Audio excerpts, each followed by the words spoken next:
नमस्कार साथियों, पथिक एकेडमी यूट्यूब चैनल पर आप सभी का हार्दिक स्वागत है।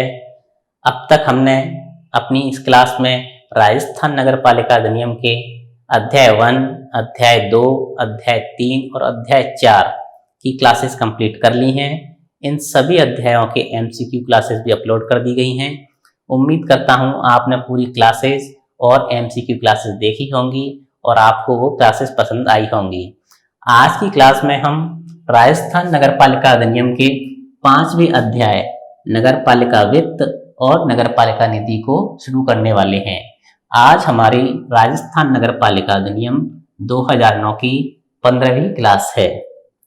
अध्याय 5 के अंदर धारा 76 से धारा 89 तक की धाराएं दी गई हैं।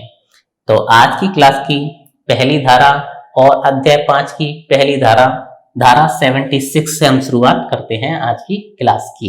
धारा 76 के अंदर राज्य वित्त आयोग का उल्लेख है। इसमें राज्य वित्त आयोग के नगरपालिका के संबंध में जो प्रावधान है उनके बारे में बताया गया है। राज्य वित्त आयोग के गठन के बारे में अगर चर्चा की जाए तो यह भारतीय संविधान के आर्टिकल 280 के तहत इसकी गठन किया जाता है।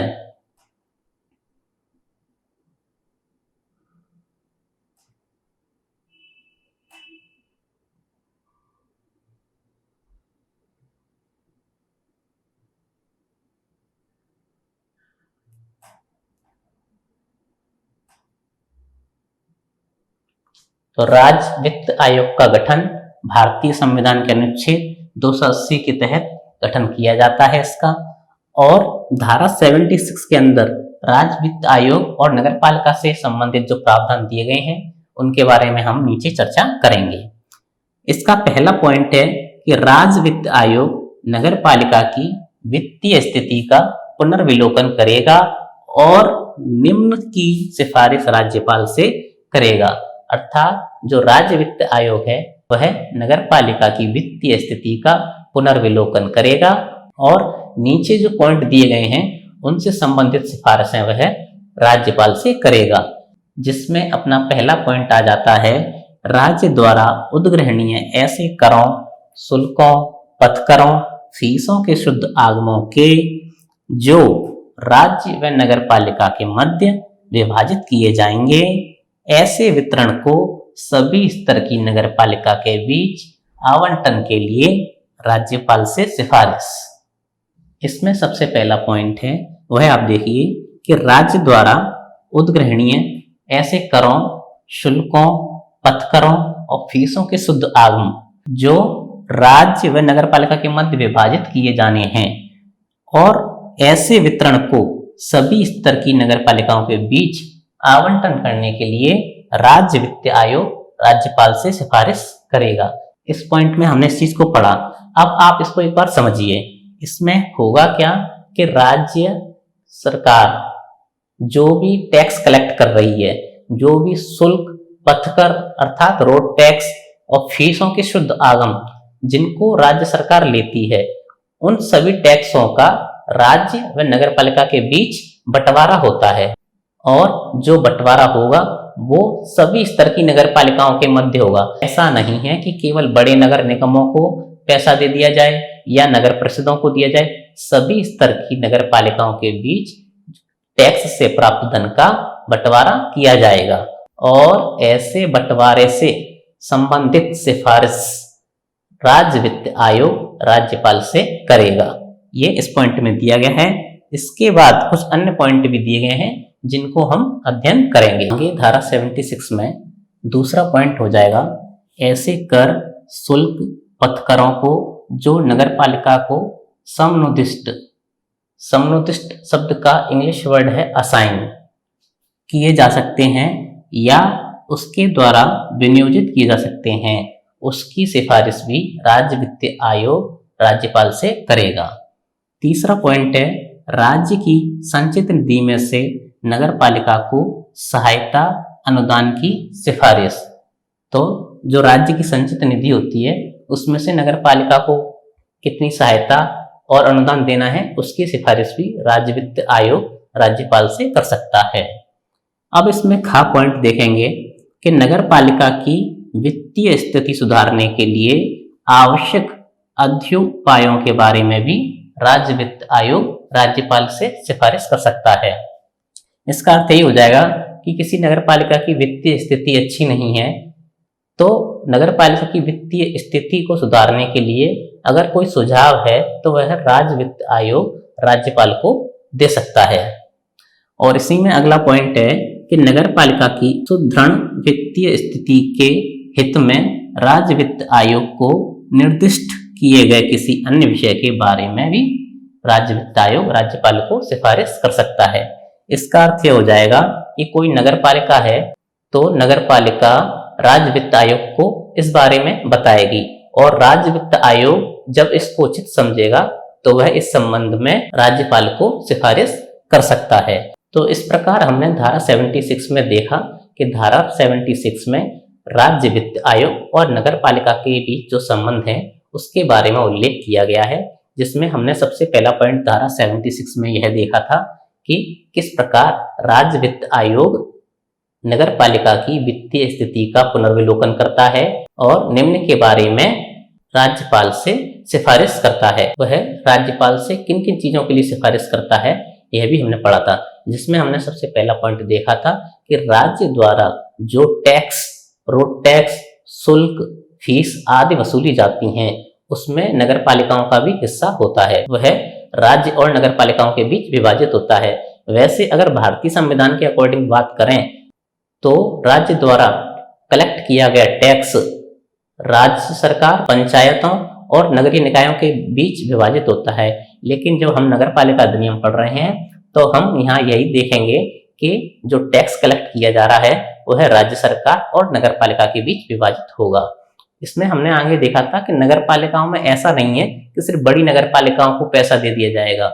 नगर पालिका किसी भी स्तर की हो, चाहे वह ए ग्रेड में आ रही हो, बी ग्रेड और सी ग्रेड किसी में भी आ रही हो, जो नगर पालिकाओं के स्तर होते हैं आप इसे इस प्रकार समझिए, कुछ बड़ी नगर पालिकाएं हैं और कुछ छोटी, तो सभी नगर पालिकाओं को पैसा दिया जाएगा जो टैक्स के द्वारा कलेक्ट किया जा रहा है। यह हमने धारा 76 के पहले पॉइंट में पढ़ा था। अगला जो सेकंड पॉइंट हमने यहाँ पढ़ा है इसका अर्थ यह हो जाएगा कि कोई भी टैक्स है, शुल्क है या फीस है जो नगर पालिका द्वारा वसूली जा सकती है, यानी इसका अर्थ यह है कि कोई भी टैक्स जो नगर पालिका द्वारा वसूला जा सकता है और उसके द्वारा विनियोजित किया जा सकता है उसके बारे में भी राज्य वित्त आयोग राज्यपाल को सिफारिश करेगा। राज्यपाल को वह किस प्रकार की सिफारिश करेगा कि यह टैक्स नगर पालिका द्वारा वसूला जाएगा। और इसमें ही हमने फिर अगला पॉइंट पढ़ा था, जो राज्य की संचित निधि होती है उसमें से नगर पालिकाओं को सहायता और अनुदान दिया जा सकता है। इसके बारे में भी सिफारिश राज्य वित्त आयोग राज्यपाल से करेगा। आगे हमने इस धारा में पढ़ा कि वित्तीय स्थिति को सुधारने के लिए आवश्यक अध्युपायों के बारे में भी सिफारिश की जाएगी और अगर नगर पालिका कोई अपनी वित्तीय स्थिति को सुदृढ़ बनाने के लिए राज्य वित्त आयोग को कोई रिकमेंडेशन करती है तो राज्य वित्त आयोग उनको ध्यान में रखते हुए भी राज्यपाल से सिफारिश कर सकता है। अब इस धारा 76 में दूसरा पॉइंट है। अब तक हमने सारे पॉइंट वह पढ़े जिनमें राज्य वित्त आयोग राज्यपाल से सिफारिश कर रहा था। अब जो आगे की प्रक्रिया है वो पॉइंट 2 में दी गई है कि राज्य वित्त आयोग द्वारा की गई प्रत्येक सिफारिश उस पर की गई कार्यवाही के स्पष्टीकारक ज्ञापन सहित राज्य विधानमंडल के समक्ष रखी जाएंगी।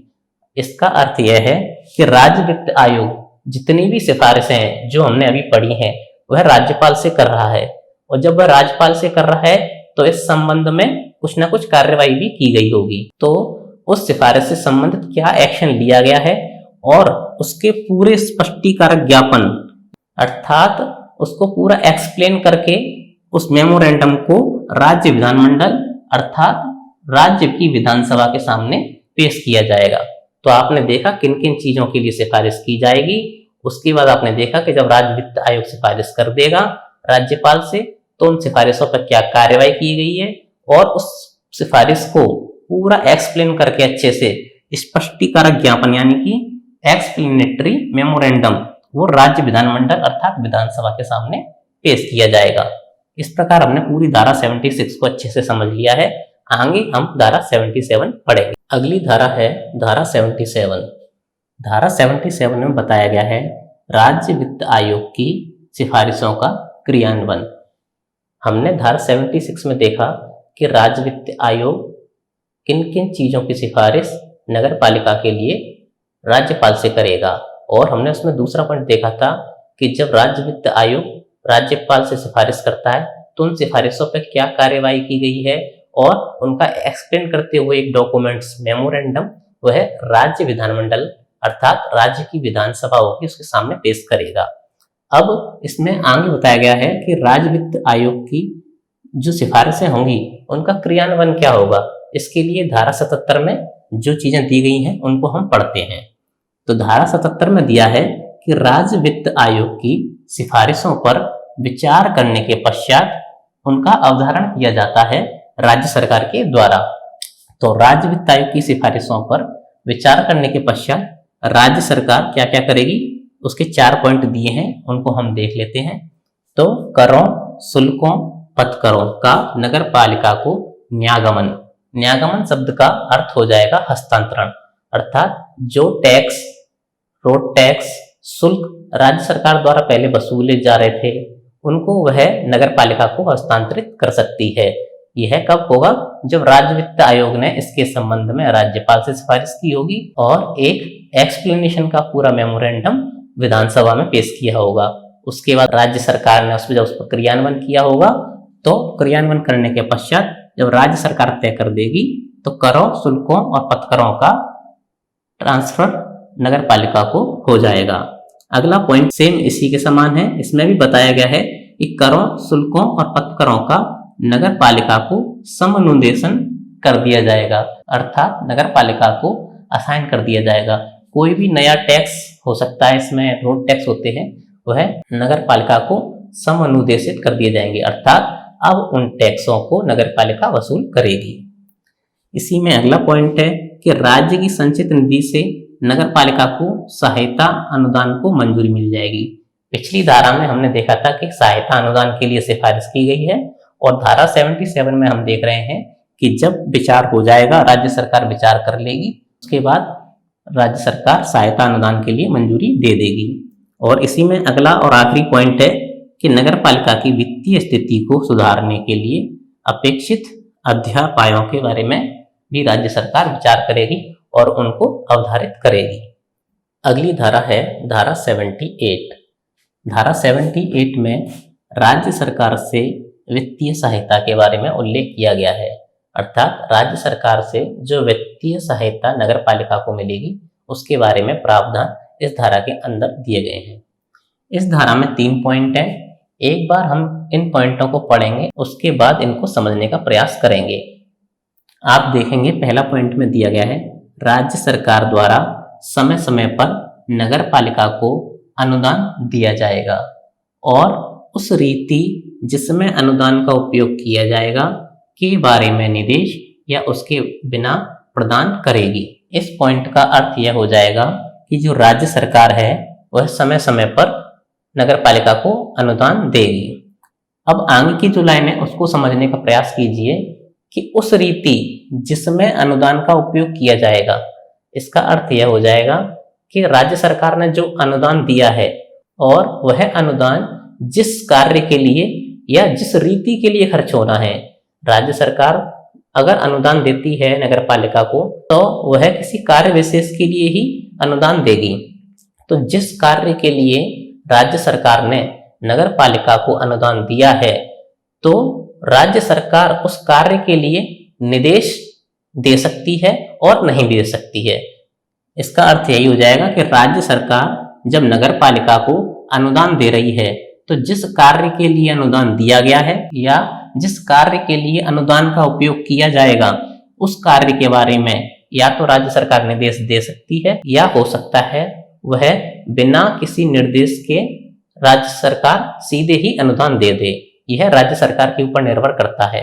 अब अगर देखें कि अनुदान दिया है किसी कार्य के लिए तो निर्देश किस किस प्रकार के हो सकते हैं। मान लीजिए आपके नगर पालिका क्षेत्र में कोई काम होना है, जैसे उदाहरण के लिए माने तो हेडपंप नए लगाए जाने हैं और जो पुराने हेडपंप हैं उनकी मरम्मत इत्यादि होनी है। तो राज्य सरकार से यदि कोई अनुदान प्राप्त होता है इस कार्य के लिए तो राज्य सरकार यह निर्देश दे सकती है कि कितने हैंडपंप नए लगाए जाएं और बाकी जो धन बच रहा है उसको पुराने हैंडपंपों को रिपेयर आदि करने में खर्च किया जाए। इस प्रकार का निर्देश राज्य सरकार दे सकती है। इसे उदाहरण से समझने के लिए हमने ऐसा उदाहरण दिया है। जरूरी नहीं है कि इस प्रकार के कार्य हों, लेकिन हमने अपने पॉइंट को आसान करने के लिए इस तरह का समझा है। या हो सकता है कि राज्य सरकार बिना किसी निर्देश के सीधे अनुदान नगरपालिका को सौंप दे। उस स्थिति में यह होगा कि नगरपालिका के ऊपर है कि वह उस अनुदान को किस प्रकार खर्च करेगी। अगला सेकंड पॉइंट हो जाएगा, इसको भी हम एक बार पढ़ेंगे, फिर उसके बाद इसको समझने का प्रयास करेंगे कि राज्य सरकार अनुदान देने के लिए स्कीम अधिगठित कर सकती है और उस स्कीम में शर्तें शामिल होंगी। इस लाइन का अर्थ यह हो जाएगा कि मान लीजिए राज्य सरकार को नगरपालिका को अनुदान देना है और स्थिति ऐसी बनी है कि सभी नगरपालिकाओं को अनुदान देना है, किसी एक नगरपालिका विशेष को अनुदान नहीं बल्कि सभी नगरपालिकाओं को अनुदान देना है। तो इस स्थिति में राज्य सरकार क्या करेगी, नगरपालिकाओं के लिए एक स्कीम निकाल देगी और उस स्कीम को नाम दे दिया जाएगा और उस स्कीम के तहत सभी नगरपालिकाओं को अनुदान दे दिया जाएगा। स्कीम निकालने से फायदा क्या होगा? स्कीम निकालने से फायदा यह होगा कि स्कीम में कुछ शर्तें शामिल होती हैं। आपने देखा होगा कोई भी स्कीम आती है तो उसमें उसकी पात्रता और शर्तों के बारे में दिया रहता है। तो जब स्कीम में शर्तें शामिल होंगी उस अनुदान को उचित तरीके से खर्च किया जाएगा। और इसमें एक पॉइंट याद रखने वाला ये भी है कि जब राज्य सरकार स्कीम निकालती है तो इसके लिए वो नगर पालिका को विभिन्न वर्गों में भी विभाजित कर सकती है। अर्थात जितनी भी नगर पालिकाएं हैं हमारे राजस्थान में, उनको हो सकता है कि वर्गों में विभाजित कर दिया जाए। अब वर्ग अलग अलग प्रकार के बन सकते हैं। हो सकता है वह जनसंख्या के आधार पर वर्ग बना दे कि इतनी जनसंख्या वाली नगर पालिकाओं को स्कीम का लाभ इस तरह मिलेगा, इतनी जनसंख्या वाली नगर पालिकाओं को स्कीम का लाभ इस प्रकार मिलेगा। या फिर हो सकता है कई बार स्कीमें इस प्रकार की आए कि पेयजल या पानी की समस्या से संबंधित कोई स्कीम आई है, तो हो सकता है नगर पालिका के जिन क्षेत्रों में पानी की कमी हो वहां के लिए वह स्कीम हो, अन्य क्षेत्रों के लिए अलग प्रकार की स्कीम हो। तो इस पॉइंट में यही है कि नगर पालिका को स्कीम के तहत विभिन्न वर्गों में बांटा जाएगा और जब नगर पालिकाओं को बांट दिया जाएगा तो उनको उसी प्रकार की स्कीम के तहत अनुदान मिलेगा। अगला पॉइंट है कि राज्य सरकार नगर पालिका को नगर पालिका की वार्षिक विकास योजना में सम्मिलित किसी स्कीम के संपूर्ण या भागतः क्रियान्वयन के लिए अनुदान दे सकती है। इस पॉइंट का अर्थ अगर समझें तो यह हो जाएगा, मान लीजिए नगर पालिका की वार्षिक विकास योजना चल रही है और वार्षिक विकास योजना में सम्मिलित स्कीम के लिए राज्य सरकार या तो संपूर्ण अर्थात जो भी स्कीम चल रही है उसके लिए पूर्ण रूप से अनुदान दे सकती है या उस स्कीम के किसी भाग के लिए भी अनुदान दे सकती है। यही इस पॉइंट का अर्थ हो जाएगा कि राज्य सरकार नगर पालिका को नगर पालिका की वार्षिक विकास योजना में सम्मिलित किसी स्कीम के लिए संपूर्ण या भागतः क्रियान्वयन के लिए अनुदान दे सकती है। यहाँ अपनी धारा 78 खत्म हो गई। आगे हम धारा 79 पढ़ेंगे। अगली धारा हम पढ़ेंगे धारा 79। धारा 79 के अंदर नगर पालिका नीति के बारे में बताया गया है। इसके हम पॉइंट समझेंगे। नगर पालिका नीति के नाम से एक निधि होगी, यानी नगर पालिका नीति नाम दिया जाएगा, वह नगर पालिका की निधि होगी, जिससे नगर पालिका द्वारा इस अधिनियम के प्रयोजन हेतु न्यासतः धारण किया जाएगा। जिसे जो नगर पालिका निधि होगी उसे नगर पालिका के द्वारा इस अधिनियम यानी राजस्थान नगर पालिका अधिनियम के प्रयोजन हेतु अर्थात नगर पालिका के कार्यों में जो खर्च होगा उस खर्च हेतु न्यासतः धारण किया जाएगा। अर्थात नगर पालिका उसको अर्थात नगर पालिका उसे ट्रस्टी के रूप में धारण करेगी। एक बार इसे दोबारा समझें तो इसका सीधा अर्थ यह हो जाएगा कि नगर पालिका निधि के नाम से एक निधि होगी या फंड है जो नगर पालिका निधि के नाम से होगा। नगर पालिका जो होगी वह उसकी ट्रस्टी के रूप में उसको धारण करेगी। वह उसकी मालिक नहीं बनेगी, जहां चाहे वहां खर्च करे, ऐसा नहीं। वह उसकी न्यासतः अर्थात ट्रस्टी के रूप में उसको धारण करेगी और नगर पालिका के कार्यों और नगर पालिका अधिनियम में जो प्रयोजन और कार्य दिए गए हैं उसके लिए इस निधि का खर्च किया जाएगा। इसी में अगला पॉइंट है, अधिनियम के अधीन वसूल किया गया या किए जाने योग्य समस्त धन और नगर पालिका द्वारा अन्यथा प्राप्त धन को इस निधि में जमा किया जाएगा। इसका अर्थ यह हो जाएगा कि नगर पालिका यदि कहीं से धन वसूल करती है या वसूल किए जाने योग्य कोई धन है और अन्यथा अन्य तरीकों से प्राप्त धन नगर पालिका की निधि में जमा कराएगी। यह इसका अर्थ हो जाएगा। अगला पॉइंट इसमें है, राज्य सरकार के निर्देशों के अधीन नगर पालिका की प्राप्तियों और व्ययों को ऐसे लेखा शीर्ष और अन्य लेखा शीर्ष और साधारण लेखा शीर्ष में रखा जाए ताकि इस अधिनियम के अधीन उपयोक्ता प्रभारों का अधिरोपण और सहायकी प्रतिवेदन की तैयारी सुकर अर्थात आसान हो सके। एक बार इसे दोबारा देखिए कि राज्य सरकार के निर्देशों के अधीन नगर पालिका की प्राप्तियों और व्ययों को ऐसे लेखा शीर्ष, अन्य लेखा शीर्ष और साधारण लेखा शीर्ष में रखा जाएगा ताकि इस अधिनियम के अधीन उपयुक्ता प्रभारों का अधिरोपण करने में और सहायकी प्रतिवेदन की तैयारी सुकर अर्थात आसान हो सके। इसका अर्थ यह हो जाएगा कि राज्य सरकार के निर्देशों के अधीन नगर पालिका की जो प्राप्तियां और व्यय हैं, इसका अर्थ यह है कि नगर पालिका को जो धन प्राप्त होता है, चाहे वह वसूल किया हो या अन्यथा अन्य किसी के द्वारा नगर पालिका को धन प्राप्त होता है, और नगर पालिका का व्यय अर्थात नगर पालिका जिन कार्यों के लिए पैसा खर्च करती है वह नगर पालिका व्यय होता है।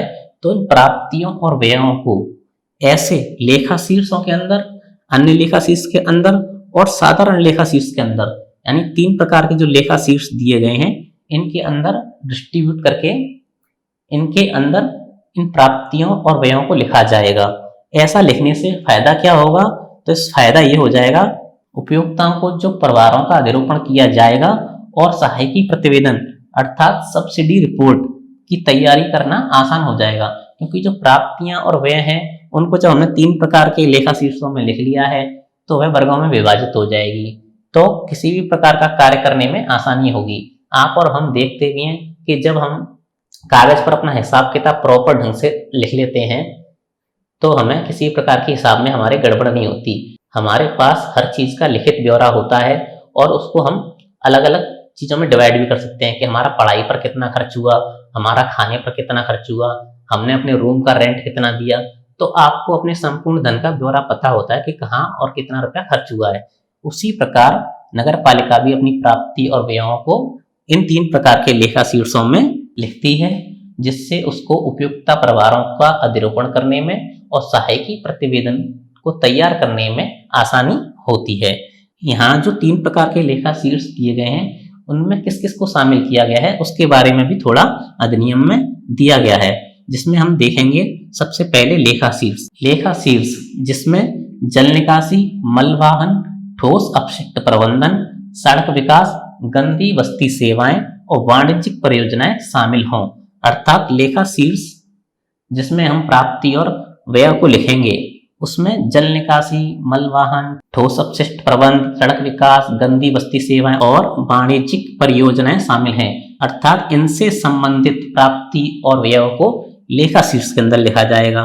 और अन्य लेखा शीर्ष जो कि विहित किए जाएं, यानी अन्य लेखा शीर्ष में जब राज्य सरकार या नगर पालिका प्रिस्क्राइब्ड, विहित का इंग्लिश वर्ड हो जाएगा प्रिस्क्राइब्ड, तो इस प्रकार अन्य लेखा शीर्ष के अंदर जो नगर पालिका या राज्य सरकार चाहे उन मदों को या उन खर्चों को हम अन्य लेखा शीर्ष में डाल देंगे। साधारण लेखा शीर्ष ऐसी रीति से और ऐसे प्रारूप में जो विहित किए जाएं। इसका अर्थ यह हो जाएगा कि नियम बनाकर आपने तय कर दिया कि किन किन चीजों को आप साधारण लेखा शीर्ष में शामिल करेंगे। इसी प्रकार आपने नियम बनाकर प्रिस्क्राइब कर दिया पहले ही कि किन चीजों को अन्य लेखा शीर्ष में लिखेंगे, तो आप अपने प्राप्ति और व्ययों को इन 3 प्रकार के लेखा शीर्षों में विभाजित कर लिख सकते हैं। हमने अभी धारा 79 को पढ़ा, उसमें हमने देखा लेखा शीर्ष जिसमें जल निकास, मलवाहन, ठोस अपशिष्ट प्रबंधन, सड़क विकास और वाणिज्यिक परियोजनाओं को शामिल किया गया था। अब स्पष्टीकरण दिया गया है इस अधिनियम में कि वाणिज्यिक परियोजनाएं क्या होती हैं, तो हम उसको देख लेते हैं। तो वाणिज्यिक परियोजनाएं क्या होंगी? तो नगर पालिका बाजार विकास परियोजनाएं, संपत्ति विकास परियोजना एवं वाणिज्यिक प्रकृति की ऐसी अन्य परियोजनाएं जो नगर पालिका द्वारा समय समय पर विनिर्दिष्ट की जाएं, ऐसी परियोजनाओं को वाणिज्यिक परियोजना माना जाएगा। और ये वाणिज्यिक परियोजनाएं हमने अभी देखा था वो लेखा शीर्ष के अंदर समाहित या सम्मिलित की गई हैं। और इसका धारा 79 का तीसरा पॉइंट हो जाएगा कि प्रत्येक लेखा शीर्ष, अभी हमने लेखा शीर्ष की बात की, तो इस प्रत्येक लेखा शीर्ष को दो लेखाओं में बांटा जाएगा। वह लेखाएं होंगी राजस्व लेखा और पूंजी लेखा। लेखा शीर्ष को राजस्व लेखा और पूंजी लेखा में बांटा जाएगा और इन दोनों लेखाओं में प्राप्तियों और व्यय को समुचित रूप में लिखा जाएगा। यानी कि जिस प्राप्ति या व्यय को राजस्व लेखा में लिखा जाना है उसे राजस्व में लिखा जाएगा और जिसे पूंजी लेखा में लिखा जाना है उसे पूंजी लेखा में लिखा जाएगा। आगे की धारा हम देखते हैं, धारा 80। धारा 80 के अंदर बताया गया है कि नगर पालिका निधि का उपयोग कैसे करना है और क्या होगा। तो इस धारा में दिया गया है कि नगर पालिका निधि में जमा धन का अधिनियम के प्रयोजन को कार्यान्वित करने के लिए आवश्यक समस्त राशियां और लागतों के संदाय के लिए किया जाएगा। इसका अर्थ यही हो जाएगा कि नगर पालिका की निधि में जो भी फंड है और जो भी धन है उसका उपयोग जो नगर पालिका अधिनियम के प्रयोजन है और कार्य हैं उनको क्रियान्वित करने के लिए जितनी भी राशि और लागत है उन सभी के पेमेंट अर्थात संदाय करने के लिए किया जाएगा। तो यह नगर पालिका निधि का उपयोग हो गया, जैसे हमने धारा 80 में देखा। आज की क्लास में हम इतनी ही धारा पढ़ेंगे। आगे हम अभी आज की क्लास की सभी धाराओं का एक बार रिवीजन कर लेते हैं। आज की क्लास में हमने सबसे पहले धारा 76 को पढ़ा। धारा 76 में हमने पढ़ा था कि राज्य वित्त आयोग है वह नगर पालिका की वित्तीय स्थिति का पुनर्विलोकन करता है और वह निम्न चीजों के लिए राज्यपाल को सिफारिश कर सकता है। तो वह क्या क्या चीजें होंगी कि राज्य और नगर पालिका में उद्ग्रहित कर का बंटवारा, अर्थात राज्य सरकार जिन टैक्स का कलेक्शन करती है उस टैक्स को राज्य सरकार, पंचायतों और नगर पालिकाओं में बांटा जाता है। लेकिन यहाँ हम नगर पालिका अधिनियम पढ़ रहे हैं तो राज्य और नगर पालिका की बात करेंगे। तो जो टैक्स कलेक्ट किया जाएगा वह राज्य और नगर पालिका में बांटा जाएगा। इसकी सिफारिश राज्य वित्त आयोग राज्यपाल से कर सकता है। राज्य की संचित निधि से अनुदान, अर्थात राज्य की जो संचित निधि होगी उससे नगर पालिका को अनुदान और सहायता दी जाएगी। इसकी सिफारिश भी राज्य वित्त आयोग राज्यपाल को करेगा। अगला पॉइंट हमने देखा था कि नगर पालिका की वित्तीय स्थिति को सुधारने के लिए अध्ययोपायों का भी सिफारिश राज्य वित्त आयोग राज्यपाल को कर सकता है। ये 3 पॉइंट हमने धारा 76 के अंदर देखे थे। इसमें आगे क्या होगा कि जब राज्य वित्त आयोग राज्यपाल से सिफारिश कर देगा उसके बाद राज्य वित्त आयोग जो सिफारिशें राज्यपाल से करेगा उसमें आगे उन सिफारिशों पर क्या कार्रवाई की गई है और उनका व्याख्या करते हुए एक डॉक्यूमेंट्स तैयार करेगा और इस डॉक्यूमेंट्स को और जो कार्रवाइयां उन सिफारिशों के ऊपर की गई हैं उसको वह राज्य विधानमंडल के सामने पेश करेगा। इस प्रकार धारा 76 में हमने देखा कि राज्य वित्त आयोग राज्यपाल से सिफारिश करेगा निम्न के लिए और उसके बाद उस पर की गई कार्यवाही और एक स्पष्टीकरण ज्ञापन पूरा वह राज्य विधानमंडल के सामने रखेगा। यह हमने धारा 76 के अंदर पढ़ा था। अगली धारा हमने पढ़ी धारा 77, जिसमें बताया गया है कि राज्य वित्त आयोग की सिफारिशों पर क्या क्रियान्वयन हुआ है। तो जब राज्य वित्त आयोग सिफारिशें करेगा राज्यपाल से उसके बाद वह राज्य विधानमंडल में रखी जाएंगी। उसके बाद यदि राज्य सरकार फैसला लेती है तो करों, पथकरों और शुल्कों का समुन्नतेशन और न्यायगमन किया जाएगा। नगर पालिका को जितने भी टैक्स लग रहे हैं, रोड टैक्स हैं, उनको असाइन कर दिया जाएगा नगर पालिका को कि अब नगर पालिका टैक्स की वसूली कर सकती है। इसी प्रकार न्यायगमन का भी अर्थ होता है हस्तांतरण, अर्थात जो टैक्स, रोड टैक्स और शुल्क राज्य सरकार द्वारा लिए जा रहे थे पहले उनका हस्तांतरण भी वह नगर पालिका को कर सकता है कि भविष्य में अब टैक्स कलेक्शन का काम नगर पालिका करेगी। और अनुदानों को मंजूरी, राज्य की संचित निधि से जो सहायता अनुदान नगर पालिका को दिया जाना है उसकी मंजूरी भी धारा 77 के अंदर दी गई है। और अगला पॉइंट जो हमने धारा 76 में ही पढ़ा था कि वित्तीय स्थिति को सुधारने के लिए अध्ययोपायों का सिफारिश करना, ये हमने 76 में पढ़ा था, जबकि 77 में दिया गया है कि वित्तीय स्थिति सुधारने के लिए अध्ययोपायों का अवधारणा, अर्थात किसी नगर पालिका की वित्तीय स्थिति को सुधारने के लिए राज्य वित्त आयोग ने जो सिफारिशें की हैं उन सिफारिशों पर काम किया जाएगा और उन उपायों का अवधारण किया जाएगा। अगली धारा हमने पढ़ी थी धारा 78। धारा 78 में बताया गया है कि राज्य सरकार से वित्तीय सहायता। इसमें जो पॉइंट है वो निम्न है कि समय समय पर अनुदान, यानी राज्य सरकार नगर पालिका को समय समय पर किसी रीति के लिए अनुदान दे सकती है।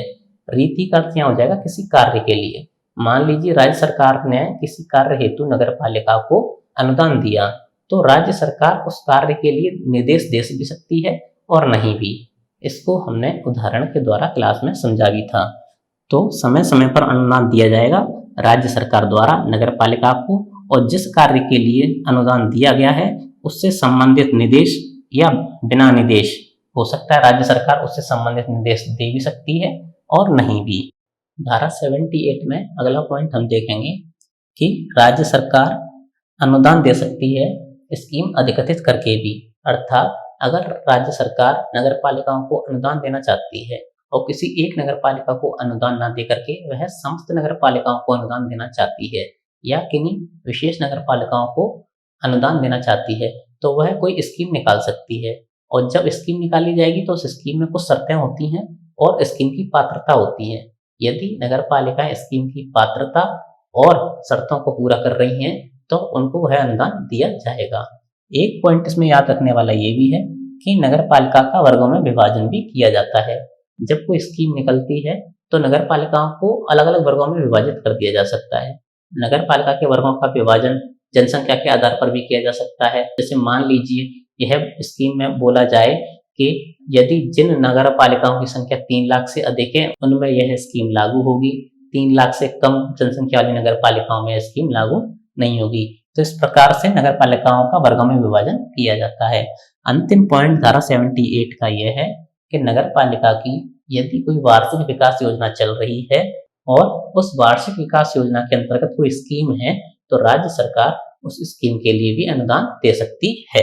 यह हमने धारा 78 को पूरा कर लिया। आगे हम धारा 79 और धारा 80 का रिवीजन और करेंगे। नेक्स्ट धारा है धारा 79। धारा 79 में नगर पालिका निधि के बारे में बताया गया है कि एक निधि होगी जिसको नगर पालिका निधि के नाम से जाना जाएगा। उसमें नगर पालिका द्वारा वसूल की गई या वसूल किए जाने योग्य समस्त राशियां तथा नगर पालिका द्वारा अन्यथा प्राप्त अर्थात अन्य विधियों से प्राप्त समस्त धन को नगर पालिका निधि के अंदर जमा कराया जाएगा। नगर पालिका निधि का जो उपयोग किया जाएगा वो राजस्थान नगर पालिका अधिनियम के प्रयोजन हेतु खर्च की जाएगी यह निधि। इसके अंदर नगर पालिका द्वारा वसूल और प्राप्त राशि जमा होगी। एक पॉइंट और आप याद रखिए कि नगर पालिका की प्राप्तियां और व्यय लेखा शीर्ष, अन्य लेखा शीर्ष और साधारण लेखा शीर्ष में रखे जाएंगे, जिससे उपयुक्त प्रवाह अवधारण व सहायकी प्रतिवेदन तैयारी में आसानी होगी।